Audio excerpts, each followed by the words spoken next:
भारतीय संगीत विश्वातील एक मधुर, कोमल आणि अजरामर स्वर आज शांत झालाय.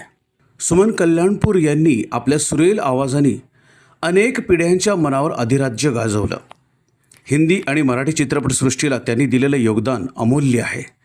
वयाच्या 89व्या वर्षी त्यांनी जगाचा निरोप घेतला आणि संगीत विश्वावर शोककळा पसरली. त्यांच्या आवाजात एक विलक्षण माधुर्य होतं.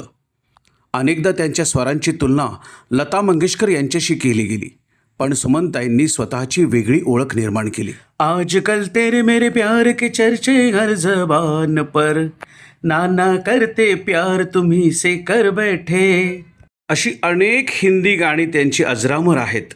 मराठी संगीत विश्वालाही त्यांनी अनेक अवीट गोडीची गाणी दिली.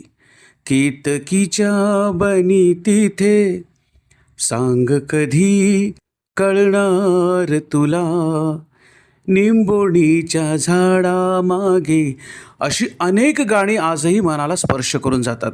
6 दशकांहून अधिक काळ त्यांनी हजारो गाण्यांना आपल्या स्वरांची जादू दिली.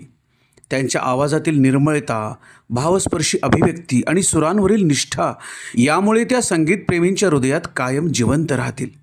आज त्या आपल्यात नसल्या तरी त्यांचे सूर कायम आपल्यासोबत राहणार आहेत. प्रत्येक सुरात, प्रत्येक आठवणीत आणि प्रत्येक गाण्यात सुमनताई पुन्हा पुन्हा भेटत राहतील.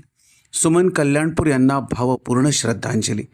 तुम्हाला त्यांचं कोणतं गाणं जास्त आवडतं कॉमेंट करून नक्की सांगा आणि या चॅनलला सबस्क्राईब करायला विसरू नका बरं का.